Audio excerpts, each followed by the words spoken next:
Okay, so yesterday we were at HTML and CSS.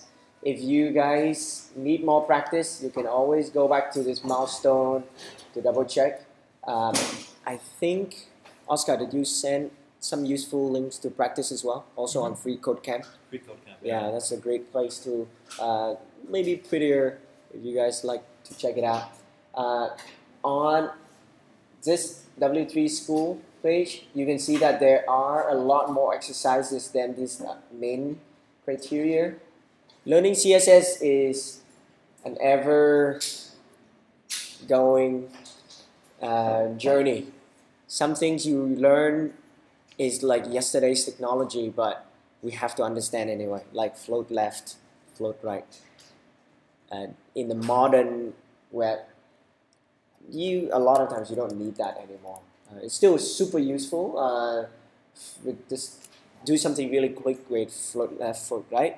But if you start finding yourself doing more like position absolute, top 0, right 0, that kind of thing, you're playing too much with the 1990s technology.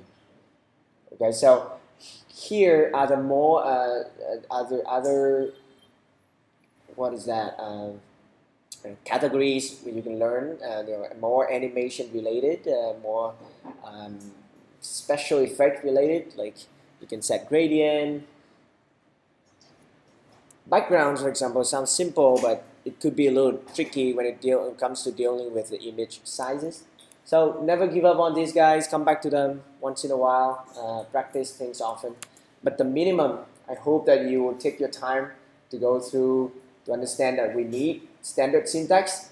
This is stuff like the standard property selector syntax for ID and classes, right? And how you merge them together.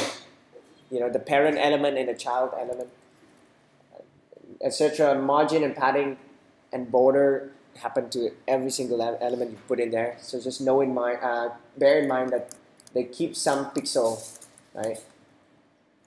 If you use border or margin or padding, everything will come with one on the left and one on the right, one at the top, one at the bottom. And I mentioned that yesterday with if you use the inspector console, you can look at any single element, and then this is the padding, border, and margin. This is crucial. This is called the box model in CSS. A lot of time we find it's awkward that it's like, why is it that my text is so small inside in here? Well, because maybe you set the padding too big, right? And then sometimes there are special syntax to say, hey, ignore my padding, right? My body content's gonna grow, or vice versa. There is a special syntax called box sizing border box. If you see it, it means do not try to grow more than what you have. That is actually very useful because you can say width 100% for that element. It doesn't go like out of the parent. I mentioned that as a site, as in you continue to see more of this stuff in your day-to-day CSS, HTML, CSS. So yesterday, I think it's amazing that everyone's able to go through this list. If you started with my code, then it's a bit easier. So I encourage you to not overlook that. You should be able to start from empty. Right? Start with an H1, start with a div, and then start the display container here, and then just do one div for each item, and then start styling them. But no worries, you get continuous practice all the time. So for today, we will start bringing in your what you learned into Sinatra. Yesterday, I asked us to all use CodePen, right? And did you guys see how fast it is to work with CodePen? We're gonna bring it to Sinatra, and it will be something like this. Oh, I can't even drag this over. So this was on CodePen, but now it should be on your own Sinatra page. So the milestones today will get you to achieve, let me start the server, a multi-page application. For the first time, we're going to build something that you have a home page, and then you can, you can pass in variables, and then you can go to different pages. Right? So I will ask you to move your code, HTML go in here, and then CSS go into a different file, and how that is served in the web application. You can share CSS between different pages. Right? So we'll get there, and of course along the way, feel free to, we'll ask you to embed images, and you have to take control of the sizing, and you start to have a better idea of how images work. Feel free to add background images as well. Okay. So today's lab, we'll do ERB, and we'll get to those pages. Now ERB, it's cool. A lot of languages now, they come with some feature like this. It's a feature that generate text, and in that text, we'll take a template and generate text. In that text, you can have Ruby code. So that's Ruby. JavaScript, the latest version of JavaScript, also come up with JavaScript template. That's in ECMAScript 6, and it's funny because a lot of people didn't think about it, didn't think it was needed, but now it's just everywhere. So Ruby did have it quite early on, so that's nice. So it's like this. Let's take a look at any Ruby code you've been writing so far. Okay. Name Code School. This is Ruby code. But how do you say Code School welcomes you? Name welcomes you. Okay? So there are two types of elements here. One is English, plain text, and the other is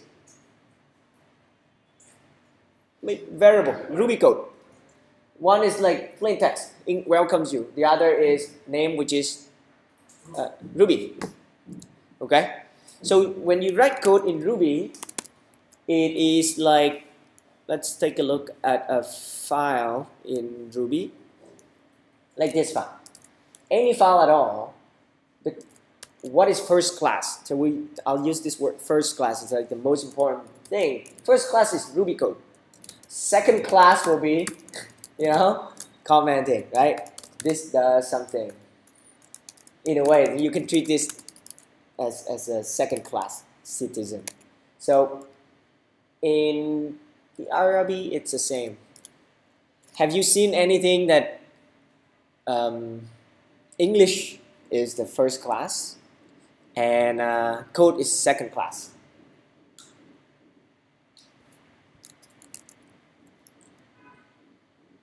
You will use Markdown a lot, I presume, right? This is English is the first class citizen. Well, it's just an English document. So here will be lab 2.3 milestone B, and you say this is a simple multi-page Sinatra app. That is English. How do you put code in there? You use the code block syntax. So here's how you put code, and you can say this is how you put Ruby code in here. Okay, and you can even type Ruby here. Ruby is the name of the language, and next to the tick, then when you say get about, right? About me, something like that. So you're showing to the world, you're communicating in English first, and then you're adding a little stuff for Ruby. And you can see it's beautifully run and rendered. This is what you see on GitHub. Okay? And there's another syntax which is, you can also inline code with just one tick, like that. Okay? So that's Markdown. What if we want to run this code too? Right? So then this is when you enter the world of templates. If you look at a page like this about me, this is English, this is English, well, HTML. But in here, I'm passing a name, so it could be your name, the owner of the website. Or remember copyright year 2017? That should be a variable. If you build a website and you just hard code the copyright year there, guaranteed next year someone's gonna call you if you're popular and say, hey dude, are you stupid or what? Why do you have like copyright 2010 in your code? So let's look at the about page there. Like that's that. Or you can say copyright and then you say year number, right? You want to do something like this. So you don't know what this is yet, but it's a preview to say we have an HTML template. In that template, you can pass in Ruby code as variables. And then for this page now, you can run it with a different name, a different year. Okay? Have you ever used Microsoft Word to do mail merge? That was yesterday technology, isn't it? So if you use Excel to create a list of people with first name and email, or no, let's say anything like name and a word, and then you create a Word document, but then you say, dear name, congratulations on your award. And there's a feature called mail merge.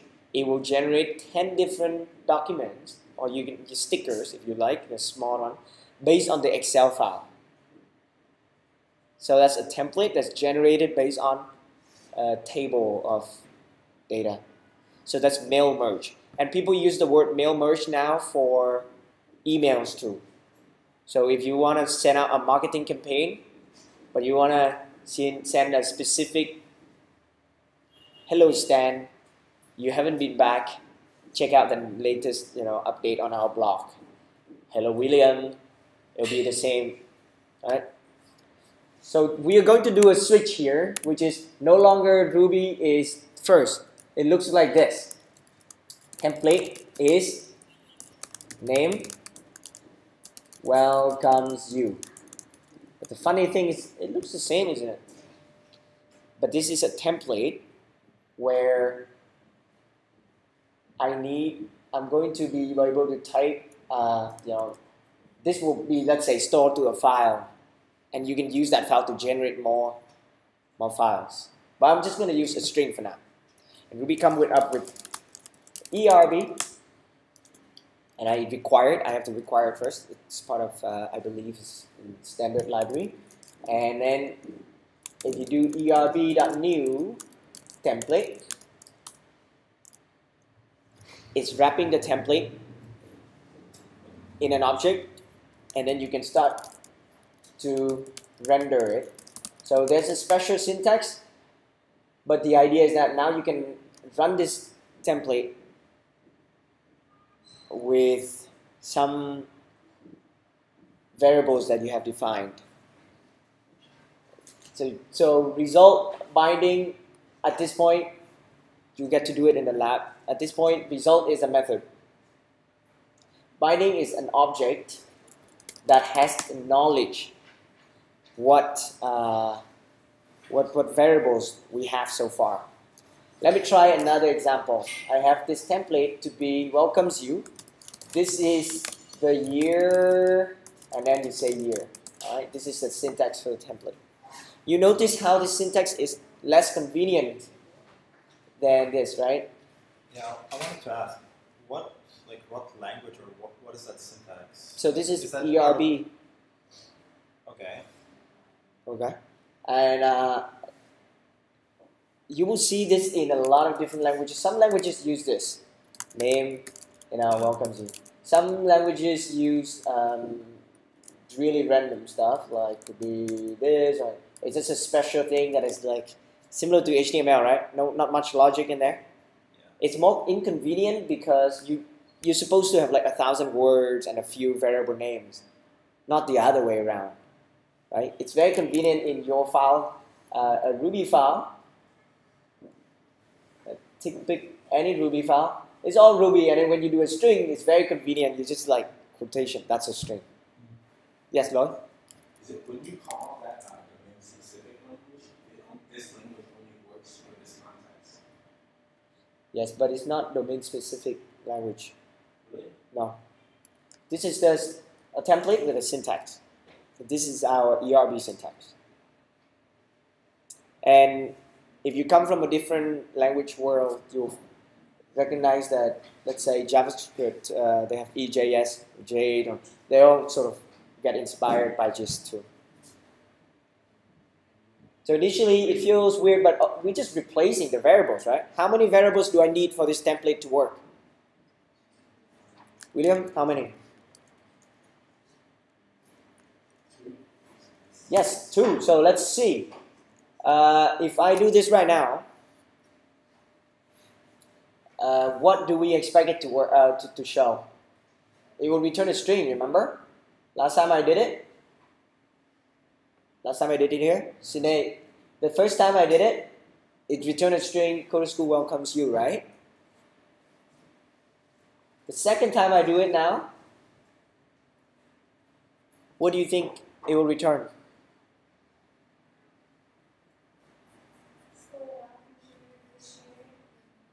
Alright, this is the year, oh sorry for the bad English up there. This is the year 2000, right? Louis, do you think it will display a string?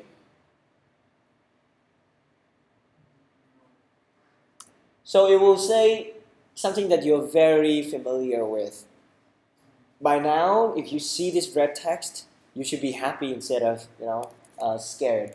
And it's an undefined local variable here. So I'm just gonna put a name to it, right? To put a value to the year. Now I have name. I have. Yeah. So I'm going to do this again. Go to school wells. Welcomes you. And because it returns a string, so I can type puts to it. This is the year 2017. Okay. I'm like, all right, that's okay, interesting. So technically, if there are no variables, then whatever I run here, okay, what will this return? Stem. It will print out the same string. Okay. Are we okay with that? It's not too bad. Now, my template is going to get more complicated. Check this out. Require ERB. Here's my template, and it's going to be multiple string, or multi-line string. So when you have a multi-line string, like line 1, line 2, you can do that. It looks a little funny, but then you see there's a, it works okay. Sometimes you see people write this instead, and it's the same as the quotation mark. So don't get too scared about this one. So again, line 1. Of course, there's a new line up there too. Line 2, line 3, and then let's say I close it, and then I can print template. All right, let's write a template. Let's create a multi-line template. By the way, I use this one so I can use the quotation mark inside, because it's less likely I use these guys up there. So let's do template. Let's do template, something more complicated. So we do, so start with hi, name.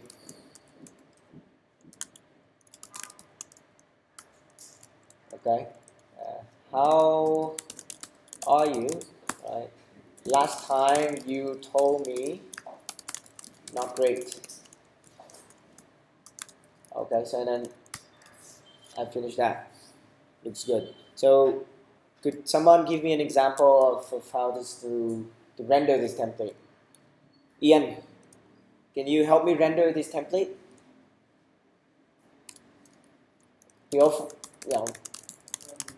the syntax is obviously super new, so it's not up there. So I help you here.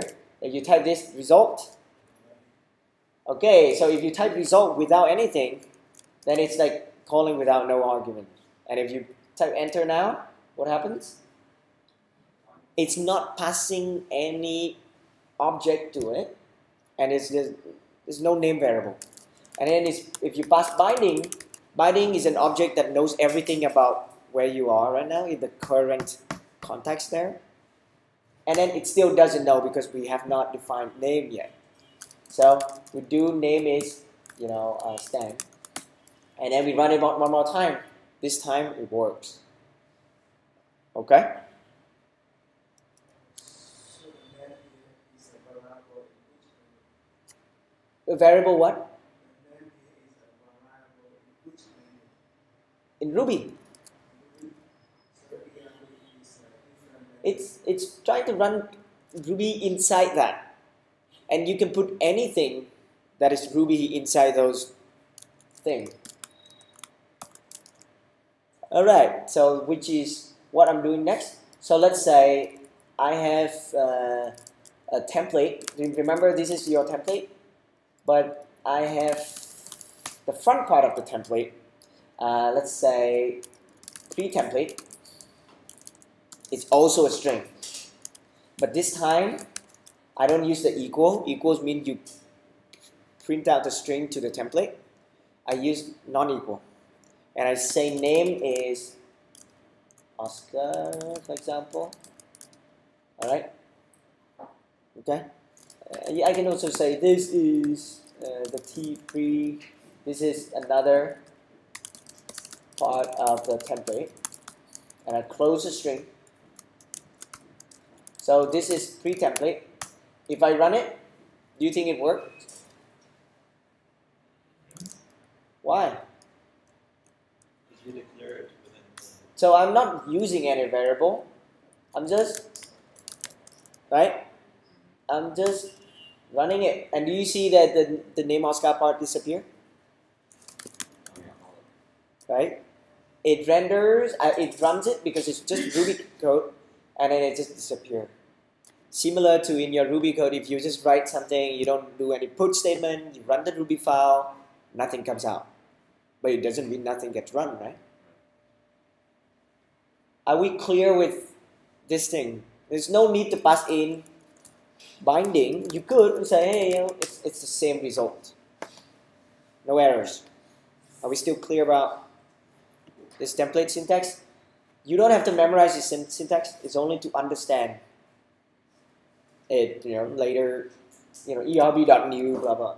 It makes you feel powerful if you know how it works like this, though. Now, what if I add the two templates together? Okay. So, what if I add this template? I'm gonna call all I don't know. Overall. So that's my template overall.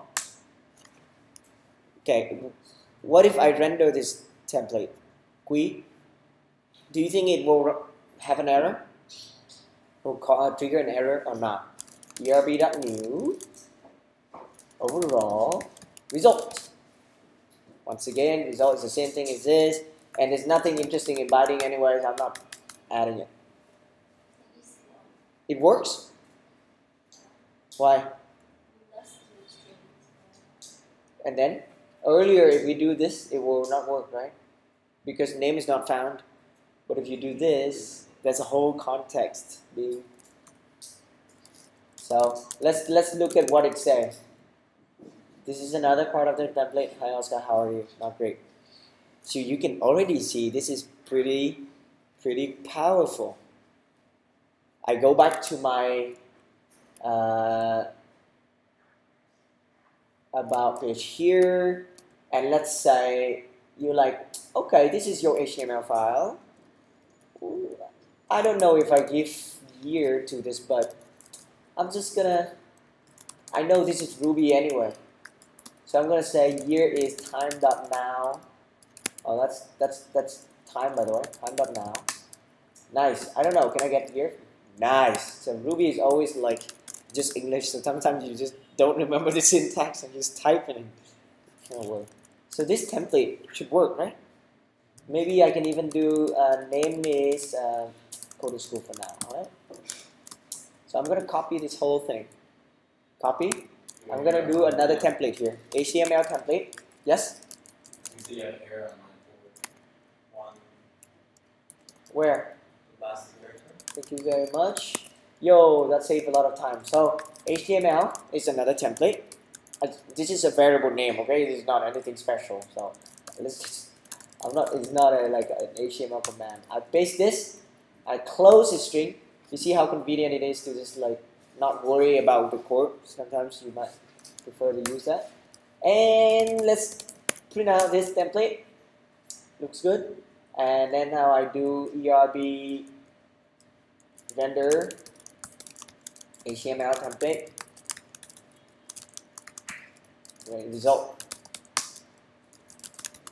If you save this to an index.html file, you can run it on the browser. It will look pretty good, right? Why don't I do that right here? File dot write, test dot html, right? And then this is the content. So that's the template. I think I can do that, right? Right, the second string is what gets written to the first string. Cool. So I'm gonna open test.html. Hell yeah.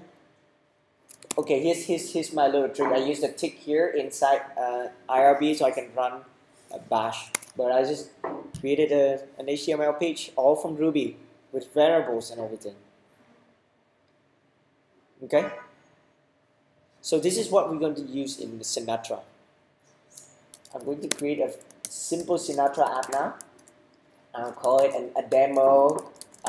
What's a lecture 2-3? Alright, so lecture 2-3 demo. I'm going to go to this lecture. What do we do if we use Sinatra? We do a gem file very quickly. This one, I'm going to go a little fast because a lot of it you already know, but it sort of helps you build your muscle memory. rubygems.org, okay, and Sinatra, right? You finish it. There is nothing there except one thing, so you create a new project. So I'm just say git init, git add. Now this is done in Visual Studio Code for you. And if you're working on an existing Git folder, you don't have to do this. But every time you work on a new project, so I type git init only once ever in the whole, Git cycle. When I type git init, there is a file called git. Okay, so git add means I add this gem file. So now I git commit. Now git commit is what is very similar to your thing over here. This is git add, remember the plus, and git commit is this message. So I'm going to say first commit, okay? And now I have the first commit. Git log, I believe you should be able to see it somewhere. I don't know if you guys see it, let me know. Is it under here, git log? Okay, but if not, just go to the command line and type git log. So next thing I need to do is bundle install. And bundle is the same as bundle install. It will install Sinatra for me. I need to create the app. So I'm going to call it maybe app.rb. I'm not using the VS Code editor, but it's the same thing there. Okay. So here is what do we do in the Sinatra file? We have created one in lab 2.2-1. Oscar? Require. The two ways you can do Sinatra, or you can use the bundle way, which is require bundler setup and bundler dot required. When do you use what? When you still have 1 or 2 or 3 gems, you can use the first approach, right? But when you start to have like 10 different gems, Just use this approach, and don't just do always. And then I'm like, I'm smart. I'm doing this because my program is faster. Again, it makes no sense. Your program is not faster in any way that you can notice. Okay, so it's just whatever is more convenient, but you have to follow that convention. So I realized that I can do this for every file that I have gem file, so it's fine. Okay. By the way, you can move all of these steps to a setup.rb file, and then you require relative setup. Does that make sense? If you don't like whatever setup, when your project becomes really big, you need to load a lot of stuff. Create a setup file that include bundler setup and everything, and then in each of your file, Ruby file, just require relative setup. Is there any benefit in, let's say, one of your files needs a bunch of gems? To each of your file, will you have to put this into each single Ruby file, or is it better practice if you don't need some, don't put it in there? Or? And so it depends. When you, my recommendation is that initially you can just consider that your, well, initially you can try without, and if you run into errors, something is missing, you can fix it with this and move on. But when you work on a big application like Rails, like, do you have model, view, controller? Well, your model doesn't need to load any of the view stuff, but the view need to load all the model related stuff. The controller need to load all the model related stuff. Rails already loads so much into your project anyway. So if you use Rails, we are going to use Rails in a couple of weeks. So the convention here is that we just load everything. It's to make everyone's life simpler. But if you use Python or JavaScript, we tend to just load only what we need. So in Ruby, I just encourage you to focus on the most important things first. Don't try to be like, oh, I want to do a better way. It's like a way that's like faster. It won't be faster. It's just whether it's confusing or not. So my app, right now, I'm just going to build the first Sinatra app with a hello, hello, we are revisiting Sinatra.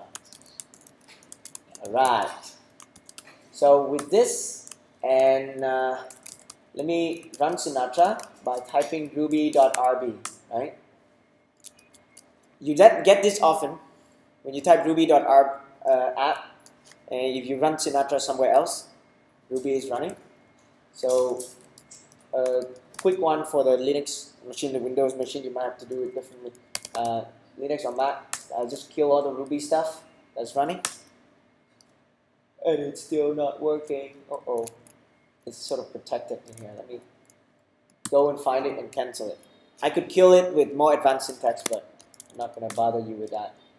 Alright, port 4567. Okay? If you really cannot kill it, if you really just want to continue doing something, you can tell it to use a different port. 5000. Localhost 5000. So let's all do 4567. And go here, localhost 4567. Hello, we're revisiting Sinatra. Now it's time to combine what we learned with HTML and Sinatra together. What we learned in HTML is, remember we have only these files now, and if you look at the changes, we have added 2 files. So maybe I can, again, I'm just going to switch to this code, I guess, to show you how to use Git productively. So I go to from command line, you can open Visual Studio Code. This is here, and I can go here and say add basic Sinatra. This is your Git message. Okay.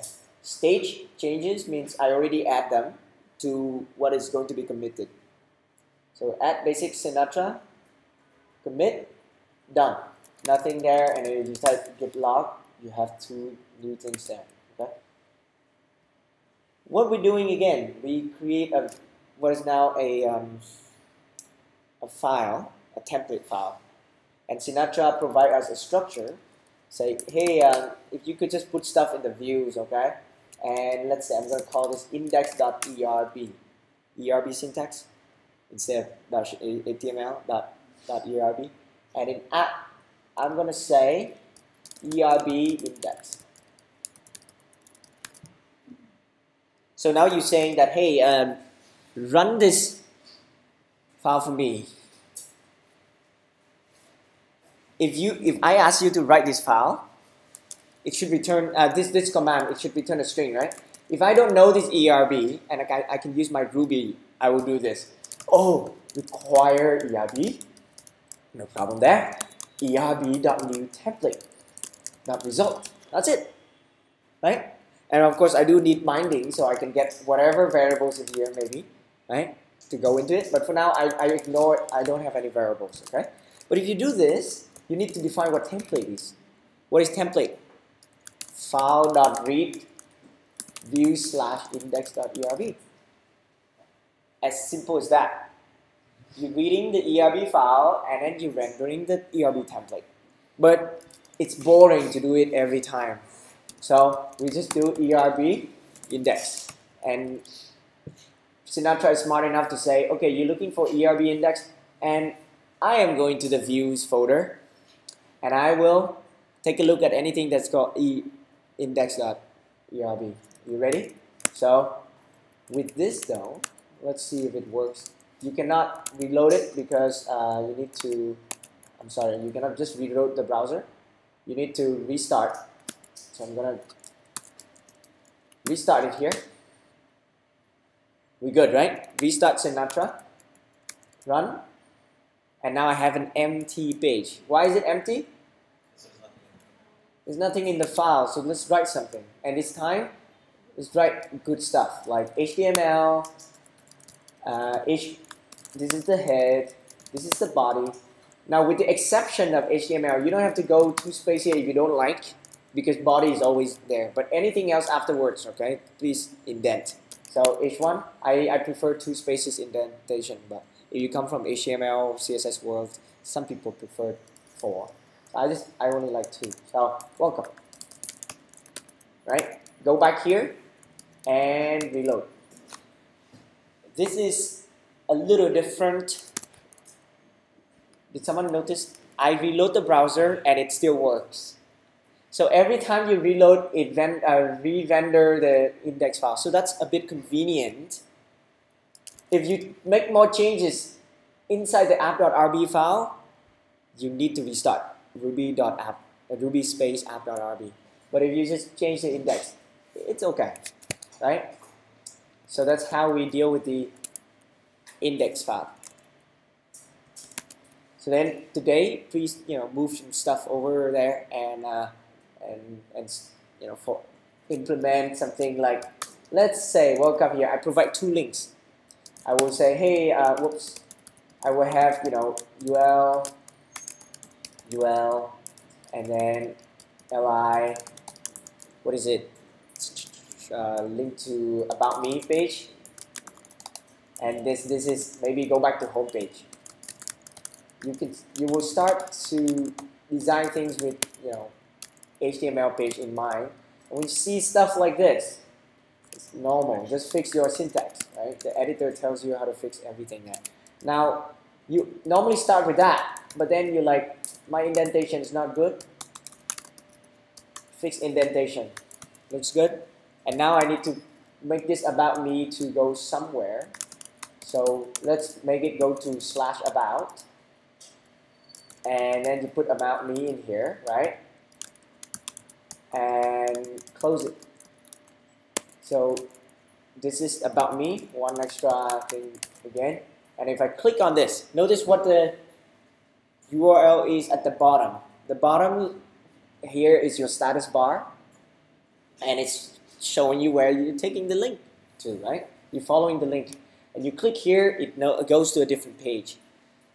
Now by now, you know how to make this work.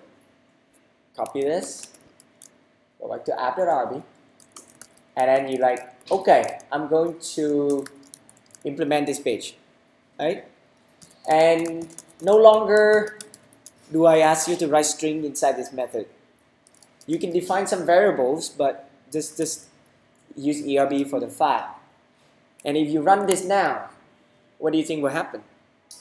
Nothing, you need to restart the... Correct. You need to restart it, right? I'm gonna go in here, back to our terminal here. I have to go to the right path, by the way. Is it the right path? Good. So restart it because I made changes to the app.rb file. Now you see this often, and do not panic, right? There's all this weird thing, but no problem. Okay, there's an error. It just says no such file or directory. Big deal. Let's read what file doesn't exist. view/about.erb. So I'll just go and implement it. Okay, so go in here and type about.erb. Right? And oh god, then you're like, I need to implement HTML again, and you might feel tempted to, copy and paste. Alright, about me, and then render it.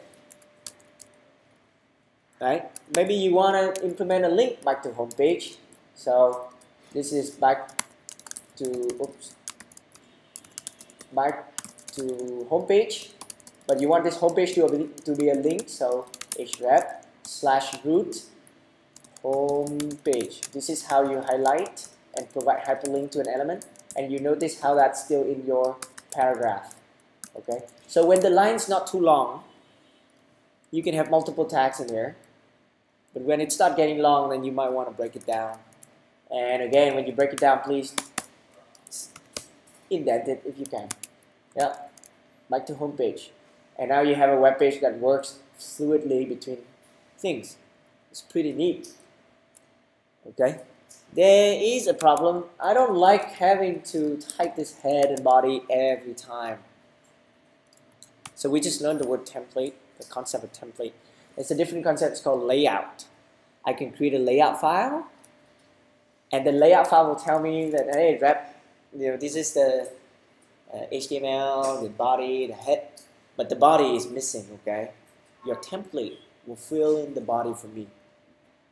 So the layout is like the template of the template, right? We will learn layout in the second part.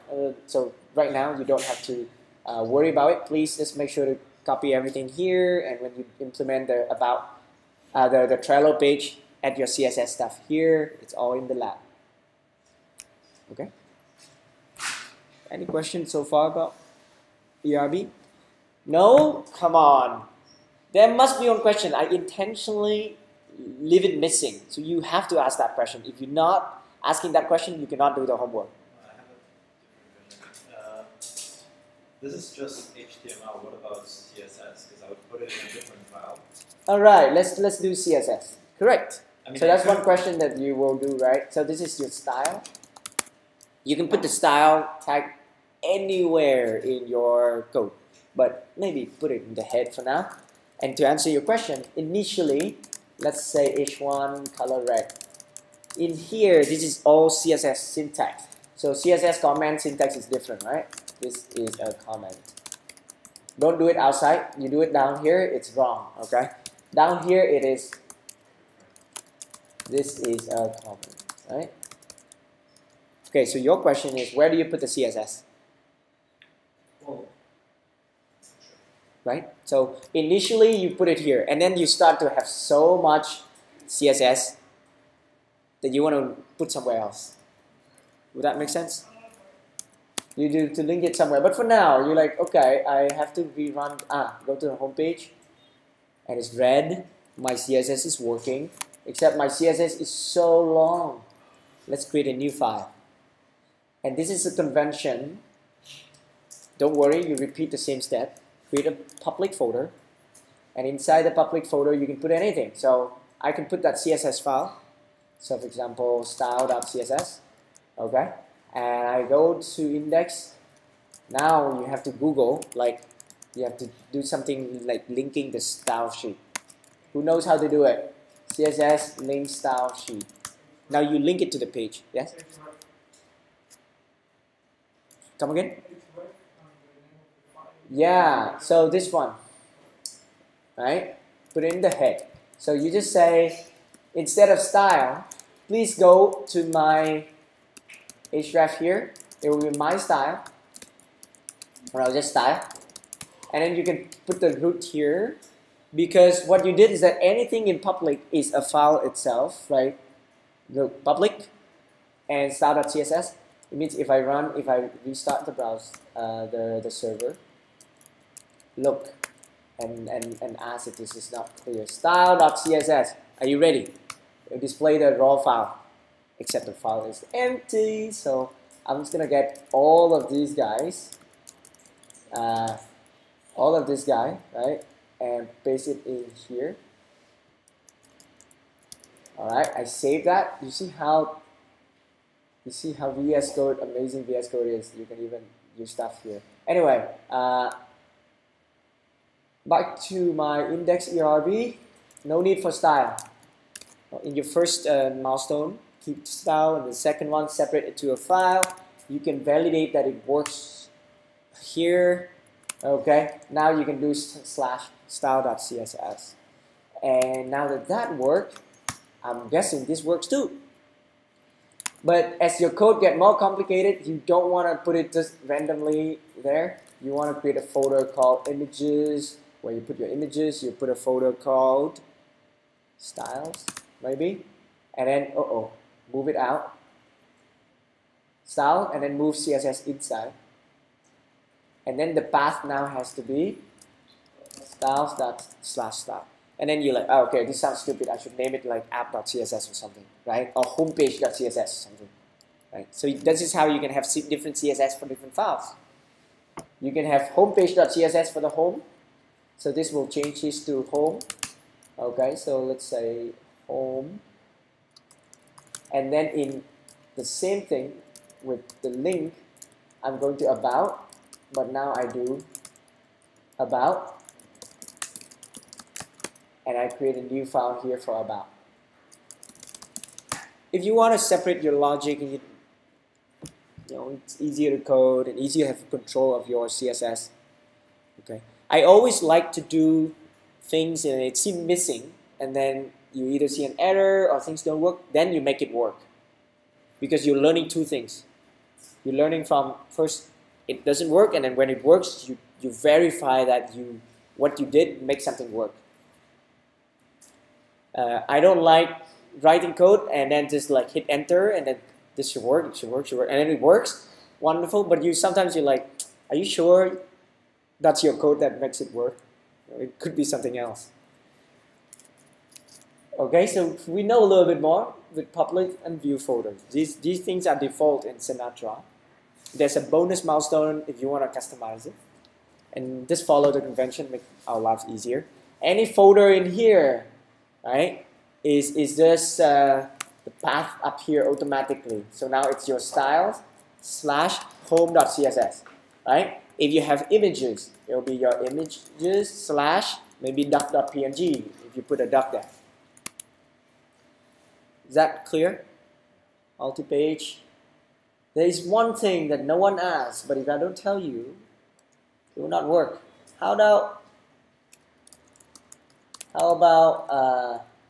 here is about me, right? This is your about CSS, but let's say here. You want to sign your name here, okay?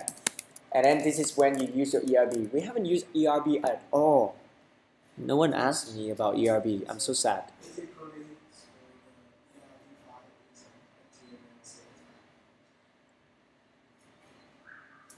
ERB right now, it returns a string back.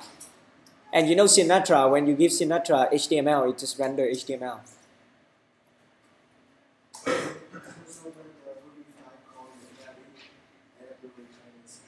It's a string. And Sinatra just handle that as a string. Correct. Correct. Remember I said like before, you can do this. HTML. And inside here, you can have body, and you have hello. That's just a string, right? Whatever you name as a file extension is just a syntax. It's just a string, HTML string. So my about HTML string, I now include something like name. And if you go to the browser and run it, let's go to about, it will complain. And once again, if you get this error, and then you just go to YouTube instead, because you know this error is so scary, right? You should think, no, wait, before I go to YouTube, don't give up. Let's read this. Undefined local variable method name. This is just Ruby. It's pretty simple, right? So if I see this error, I need to give it an error, a variable. How do I fix this? Define name. Like, maybe I can do it right here, no? Name equals go to school. That work? And again, please try to add some spaces. Right? And then you run this. It works now, but that's not fun. You don't want too much logic in here. You can even do something like, oh my god, I cannot do, so you do this basically if name is go to school, then you display a logo. Hey, isn't that cool? You can do an if statement, right? Else, here will be, you know, this example is a bit stupid, right? Because up here is always go to school. So, but maybe if name start with go to school, something like that. I think there's an IRB string go to school start with code. It's true, yay! Don't you love Ruby? So starts with go to school, then you print, you know, team go to school, or if not, okay. So let's try to see how it works. Okay, so if I run this right now, go to back to my console.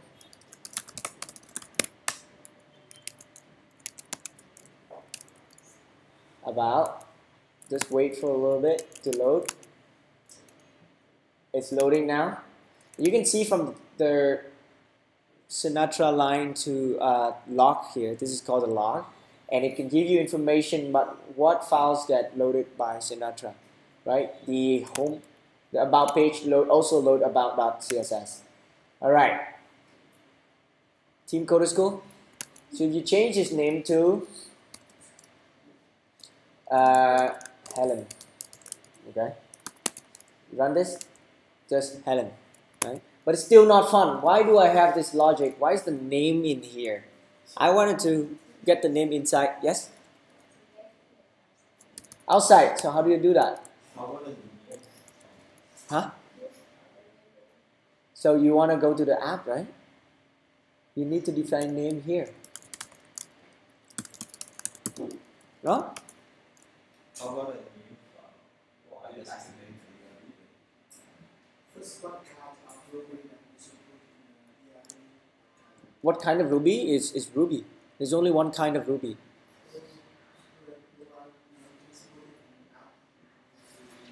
So view file is responsible for rendering the view.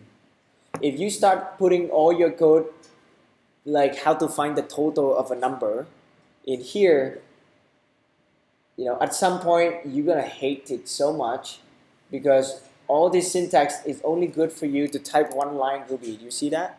How do you write a method? Oh, how do I write a method? That would be like def, you know, total numbers. Oh wait, I need to do another. This will be, you know, numbers. You know, sum is 0, and oh, I need to do another. Do you like to write this? Make no sense. And the view should only handle the view. Your app here is rendering all this logic. You can use the total method in here, but you should not define the total method in the view. Do we agree on that? That seems cleaner. Okay, something else is responsible for the logic. There is an exception. The if then else is very convenient, right? If else end. So we tend to do this because it's so convenient to display A or B. You will have to use it, for example, in the assignment, in the lab, to display a to-do item is done or not done. Does that make sense? Now I still need to define name. I go here, I put name here. Of course, this is something we have to learn, and I was hoping someone would ask, because in about, if you don't pass the binding to it, it's not gonna work. Name is not working, right? So this is just a syntax to remember. You passing the binding, but I'm not calling this binding. Remember, this ERB about is the same thing as ERB.new file. Read that, about.erb file, and then you call result, and then you pass in the binding. Right? Remember our little mini exercise? But here you just say, hey, all my local variables, create them for me. This is really exciting. You say name is name. Well, this name is the one above. Okay, so for example, you say year 2017. You can have any more variables you want. All the variables you have is in this hash. So, all that we can send to the ERB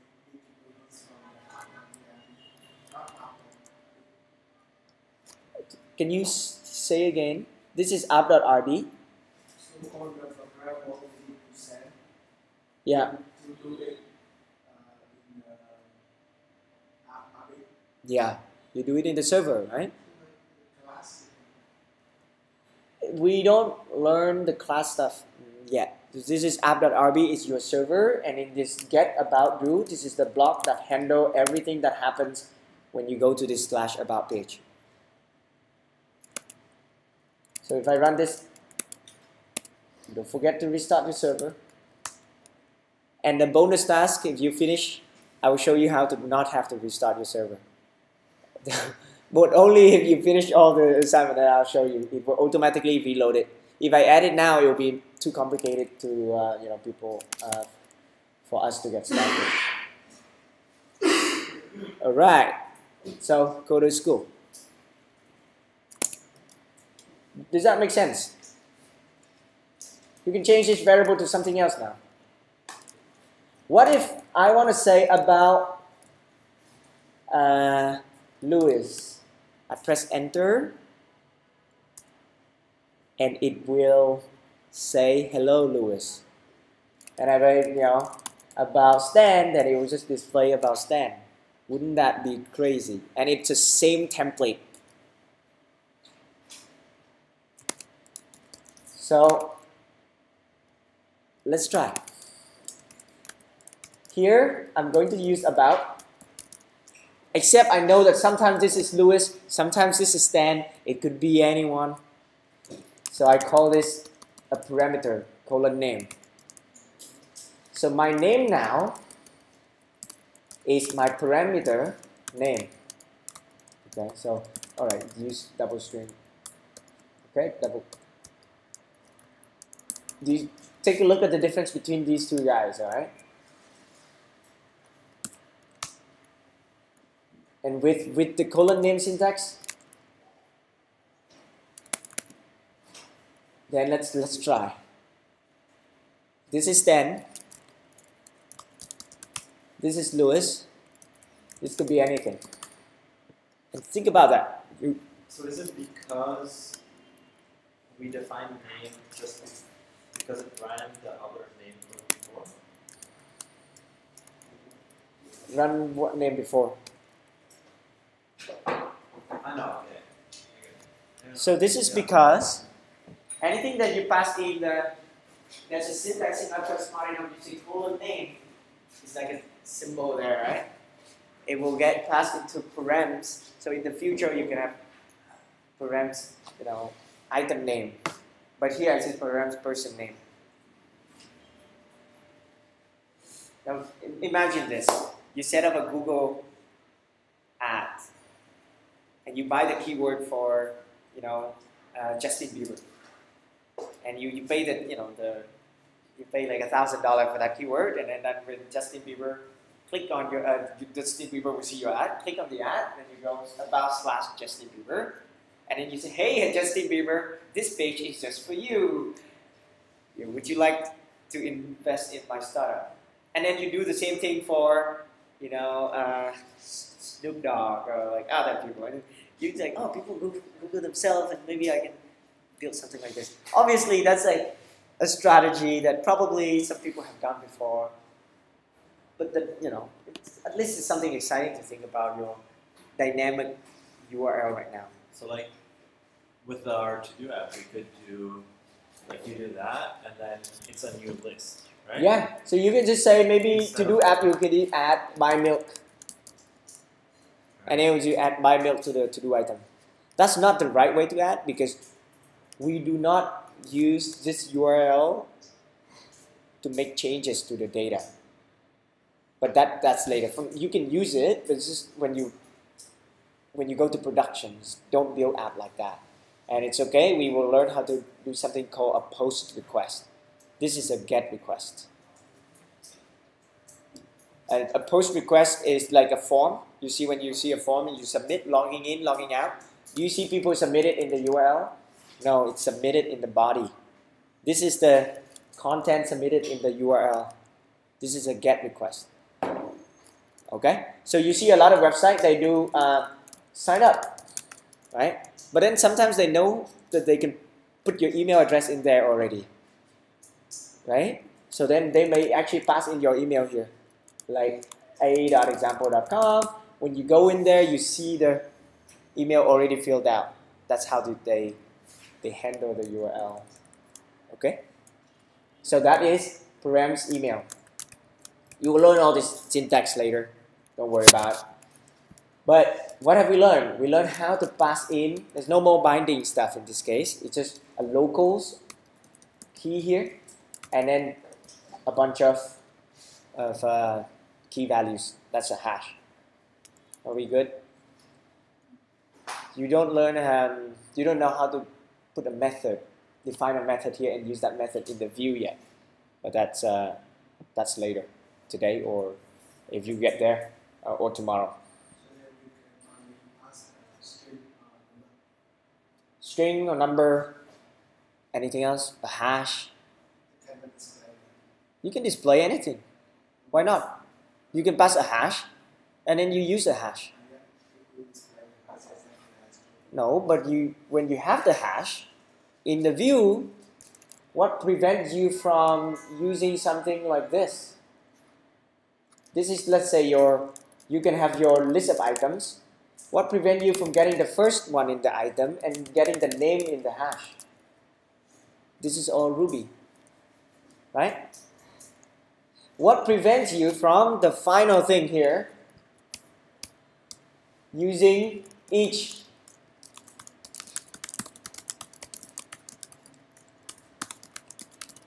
What prevents you from doing that? So now I have more than one item. This is my about me. So I'm going to go to, let's keep it in about me. Go down here. Okay, items dot each, and then I will just say each one of this is item dot name.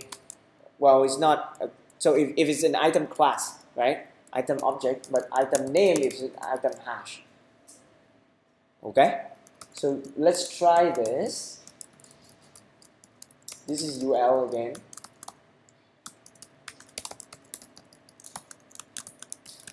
And I go, obviously now if I run,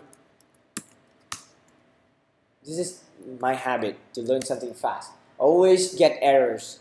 You make sure that you get exactly what you want. You know exactly what the errors they are, and then go to add RB. And you define the items. You can even pass in an empty array and then check it again. And what do you see? No difference, right? Uh-oh, I have items, but I forgot to pass items. You see this often, items.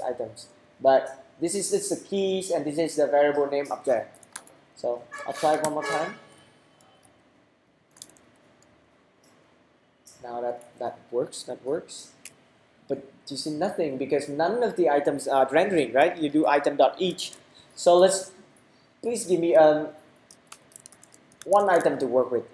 Quý, can you give me an item so I can display on my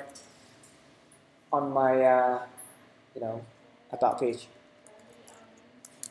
Huh? Oh, it's learn ERB, right? But is it like this? No, item hash name. So you have to do name ERB like that. And of course, if you want more, you're done false, priority 1, difficulty is easy. You can do more, and then down here, it doesn't care. It's just displaying the name.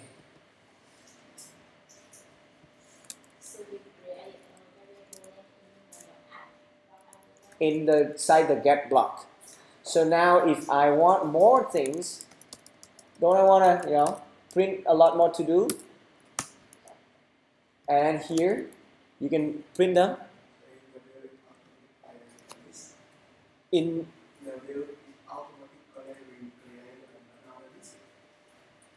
you passing in the items object. What data type is items? Oh, it's not automatic. I tell it to create a list. I tell it to put everything in UL, and I tell it to do this, and I even tell it to do, this is a bit crazy, but this is a class, and in here you can even say, display me a string. Is that okay? You can say, if item, right? This is the short form that most of you already know. Let's say if item is done, then you return the done class. If item is not done, then you return an undone class. And you're like, whoa, this is a lot of code. But don't worry, once you use ERB more, it starts to make sense. In this case, you can just say class is all done, right? Let's say, or you can just say if item, if done. For example, I right now just do if true, right? Do done, if not, undone, because I have item done, and then else. So you can do if inside each do. If any of this doesn't make sense, please ask. If else done. Does that make sense? An item done, where does it come from?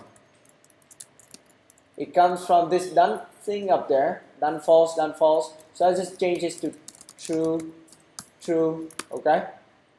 And let me try. Do you think you will see any changes? Yes or no? We only added a class name. We didn't do anything to the class name. We didn't define any rules. But you can click on them now. li.undone, li.done. Isn't that amazing?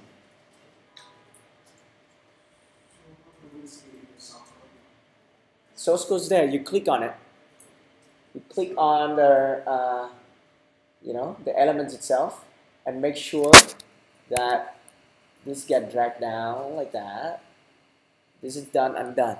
It maps to the code that you just wrote over here. Yes? No more. The source code is the final string, the final result after you execute ERB. All your less than percentage. And now I expect someone to ask, why there's something, sometimes I have an equal here and sometimes I don't. Louis, do you know why? When you have equal, you're printing out something to ERB. So it returns a string here. When you do something like if or items.each, do not put this here. Okay? If you put this here, it's okay. It will run this whole thing, and then item.each will return items, and then you see items again. You want to check it out? Come on, come on. Uh-oh. I guess it's not smart enough. Okay, this is when the error can be pretty scary. So I guess you can't do that, so that's good. In Rails you can do it, but in ERB here you cannot do it. In Rails you'll start seeing another list of items because you're trying to print out the items. But here I am already printing them out manually. Okay, good. So it's hard to make that mistake. If you use equal with if and each, probably it will crash. Okay? Isn't that exciting? It's not? No, it's exciting. It's only exciting if you do it yourself and make this pretty. Please turn it into your, the Trello clone, and then, display the items dynamically. This is the first time you can show remember what you did yesterday? You can show different items each time. Before that, yesterday you always have to type in all this HTML code yourself, learn Ruby, row, style it. Okay? Now again, view source and see what we have achieved. We display these files, and you see all this random spacing because of the spaces inside our files here, and don't worry about them for now. Okay, with that, let's take a 5-minute break and then get to lab.